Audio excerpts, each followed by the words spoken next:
Hello friends, मैं miss मधु चौरसिया। उम्मीद करती हूँ आप जहाँ भी होंगे स्वस्थ होंगे, मस्त होंगे और अपनी तैयारियों में व्यस्त होंगे। आज मेरे साथ जो घटना हुई उस चीज़ को मैं आपके साथ शेयर करना चाहती हूँ। मुझे ऐसा लगा कि अगर ये चीज़ आप लोगों तक पहुँचे तो मेरी एक बहुत अच्छी शुरुआत होगी आप तक एक बहुत अच्छा मैसेज देने के लिए। आज 2 दिन पहले मैं मेरे सेंटर पे वर्क प्लेस पर आई हूँ। तो दीदी आती हैं मुझसे मिलने, मेरी ही टीम की हैं। वो मुझसे काफ़ी अनुभवपूर्ण है, जीवन का अनुभव उन्हें है। वो मुझे कहती हैं कि मधु, मैं बहुत परेशान हूँ इस लॉकडाउन की वजह से और दिमाग बिल्कुल फ्रस्ट्रेशन सा चल रहा है, कुछ समझ नहीं आ रहा है, क्या करूँ, मेरे लिए कुछ उपाय बताओ।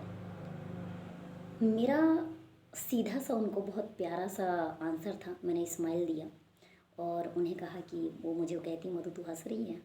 मैंने कहा बताती हूँ दीदी आपको। रीज़न ये है, आज हम जो भी हैं, हमारे लिए हुए फ्यूचर के जो प्लान्स होते हैं वो वर्तमान परिस्थिति को देखकर होते हैं।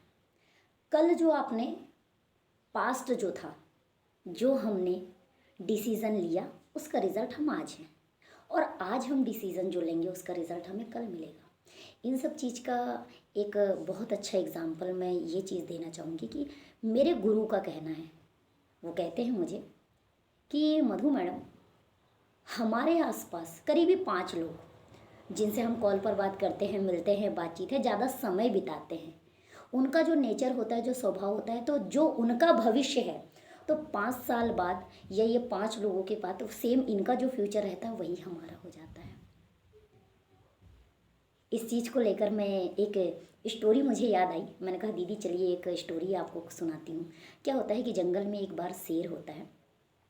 वो अपने बच्चों को के साथ में जंगल के लिए निकला होता है, शेर के लिए। शेर के जो 5 बच्चे रहते हैं, बढ़िया खेल रहे होते हैं, साथ में मजाक मस्ती चल रही होती है, हिल मिल कर खेल रहे होते हैं। क्या होता है, वहीं पर पास में एक साइड में भेड़ों का झुंड भी घूम रहा होता है।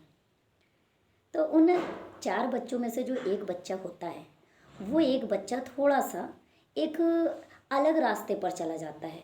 जिस रास्ते की अगर मैं बात करूं तो वहाँ पर वो उन लोगों के साथ में घुलना मिलना, वो भेड़ों के झुंड में मिल जाता है।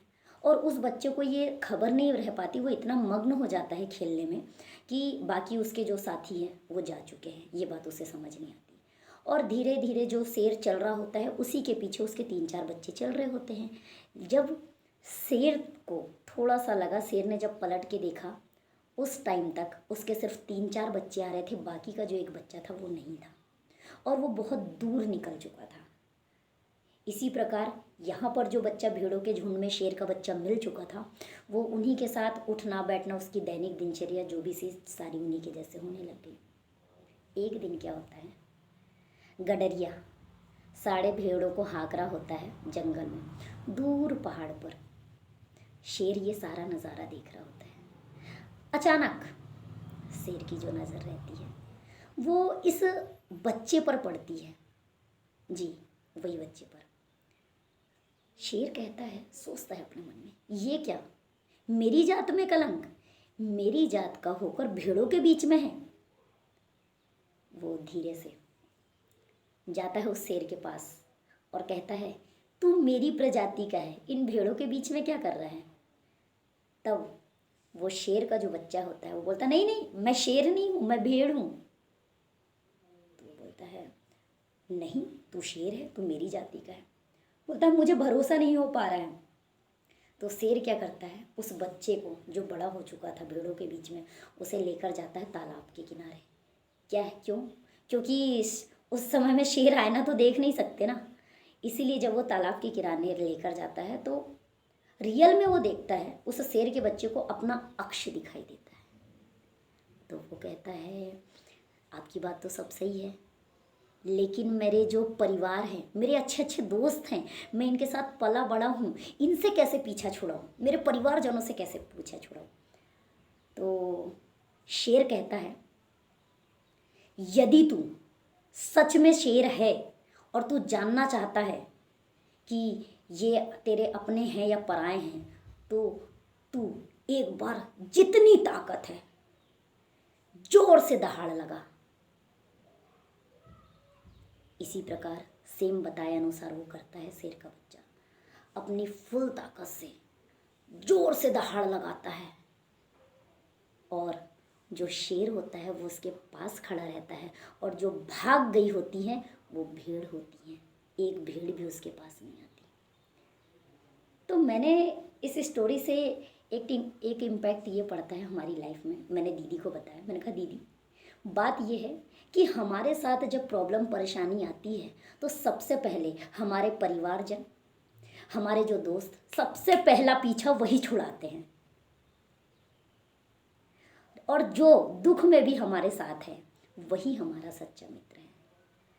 क्योंकि मेरे महागुरुओं का कहना है, जैसा कि आप देख पा रहे हैं पीछे प्रमोद सिंह सर, बहुत लोग फॉलो करते हैं इन्हें। इनका कहना है, कल ही मैंने लाइव इंस्टा पे आए और सर कहते हैं कि हमारे महागुरु को मोती जो होता है अगर डायमंड के साथ मिल जाए तो उसकी चमक और बढ़ जाती है। ठीक उसी प्रकार अगर आप अपना समय, अपना अनमोल वक्त जिसके साथ बिता रहे हैं तो मेरे दोस्तों आप इस चीज़ को समझिए।